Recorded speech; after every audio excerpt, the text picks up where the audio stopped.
the vertex form. So today we're going to focus on the standard form. There are benefits to both forms, basically for graphing or modeling, but the standard form looks like this. We say f of x is equal to a times x squared plus bx plus c. All right? And then there should be some properties of the standard form that I'd like to point out. One, there's a couple of things that I want to clarify. A cannot equal 0, because then it's not a quadratic, it's a linear function. The other thing is that if A is greater than 0, then when we graph this, we get a parabola that opens up. So when we graph this, it opens up. If A is less than 0, then we get a parabola that kind of opens down.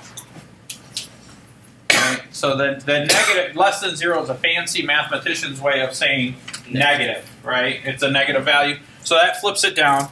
The other thing I want to point out is we called the other one the vertex formula because the vertex is either a minimum or maximum value, and that occurs right at the top of the hill or at the bottom of the valley.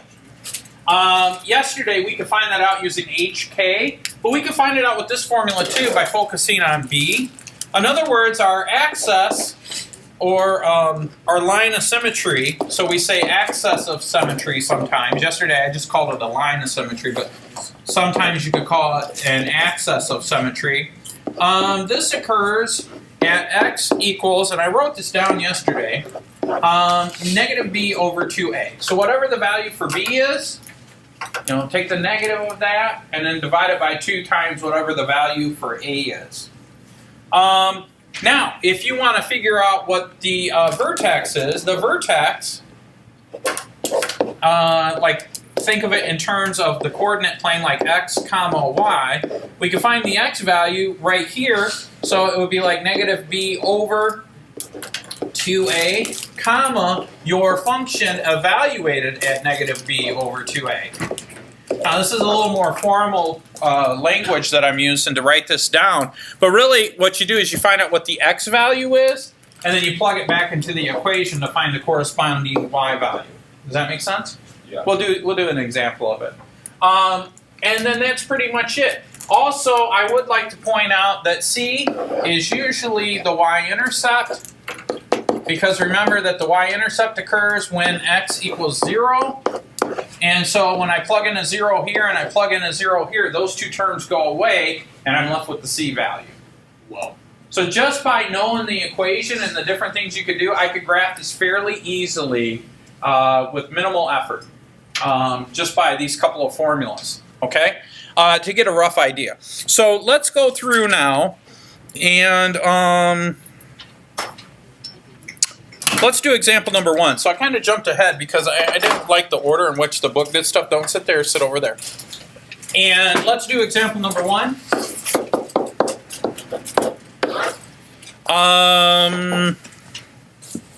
So I'm going to say y is equal to 2x squared plus 8x minus 2. Okay? And then it says find some features of this thing. In other words, find the vertex, the axis of symmetry, the minimum or maximum value based on the equation alone. I'm going to fire up my calculator because we're gonna double check it by graphing it in the graphing calculator. It takes mine a second to load up. So what I'm going to do though is, first of all, I want to figure out what the vertex is, right? So the line of symmetry or axis of symmetry occurs, well, you know what, let's do this. Let's write out that, whoops. Okay, let's close this. Oops, let's move here. Get rid of this. All right, so let's point out that A is equal to 2, B is equal to 8, and that C is equal to negative 2. And this comes from the fact that Y is equal to AX squared plus BX plus C. Nothing new there. So all I did is I was like, this is A, this is B, this is C. In other words, A, B, C. Oh, and it's a negative 2, so technically I want to include that sign with it. Right? Okay, cool. So now the line of symmetry is going to be x is equal to negative b divided by 2a. What's b? 8. 8, so it's minus 8 over 2 times a. A is what? 2. 2. So I get negative 8 over 4, or it reduces to negative 2. All right? No, But well, isn't C is C negative 2? Yeah, Doesn't but the formula calls for a. Oh, it doesn't matter what C is.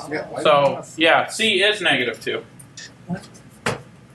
So it's just, well, he's saying, well, wait a second, why do you, that's just a coincidence that it's the same value, I think, right?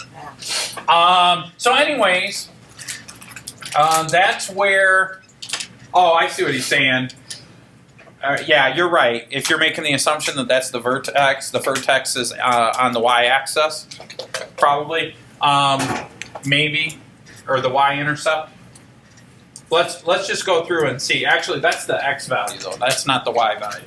So this C is, I said this earlier, this is the y-intercept. So the y-intercept occurs at 0, negative 2. But remember, this represents an x value. So we're trying to find the vertex. So the vertex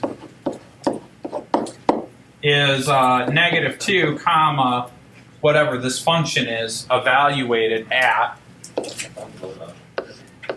negative 2. Right? And so we got to figure out what that is. So if I evaluate this at negative 2, what I'm going to do is I'm going to say y is equal to 2 times negative 2 squared plus 8 times negative 2, right, minus 2.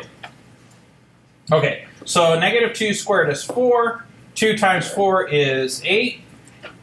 8 minus 2 is negative 16, or minus 16, and minus 2. 8 minus 18, right, gives you a negative 2. Oh, there's a lot of negative 2s there, right? Or not, I mean negative 10. Yeah. I'm sorry. Come on, let it be late. Negative 16 minus 2. Which is negative 18. Yeah. Oh, And then right. if you add 10, if you add 8 to it, that gets you negative 10. Is that right? Yeah. Is that right? Yeah. Okay. Just double check it. Yeah. So that means that my vertex occurs at negative 2, negative 10. All right. So now I've got a lot of information here. Let's graph it real quick. So I'm gonna put like a little graph here. And that'll be good. And I'll just draw this over here somewhere where I got a little bit of room. All right, so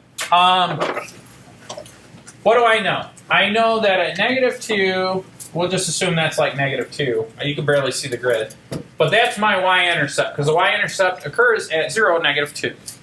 I also know that I have a minimum or maximum. How do I know if it's a min or max? Depending on if it opens up or down. Yeah, it depends on if it opens up or down. So since I have a positive a, then it's probably going to open up. So I have the point negative 2, negative 10 way, way down here. Right? So I have this point here. And then this is my vertex. So I have a line of symmetry. So right here I have negative 2, negative 10.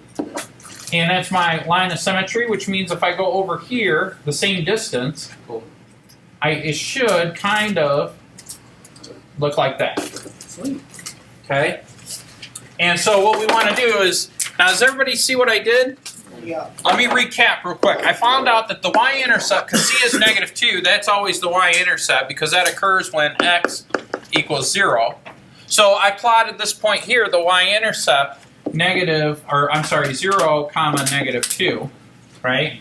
Then we went through and cranked through this formula and ended up with the axis of symmetry occurring at x equals negative 2, so this is my axis of symmetry.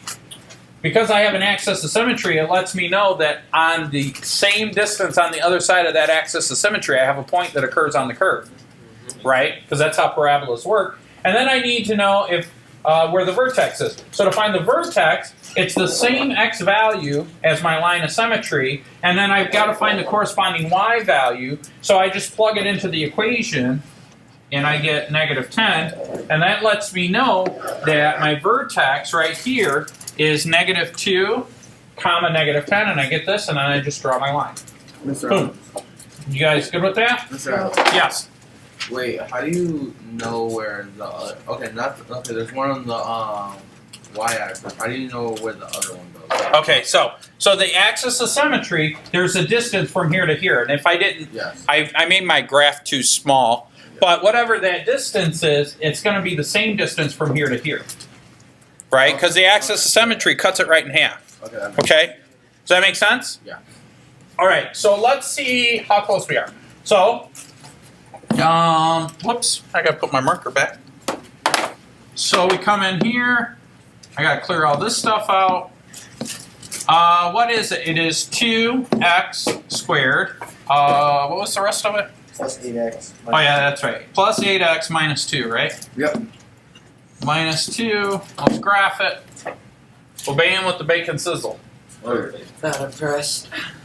It doesn't go through. Not impressed? Yeah, that's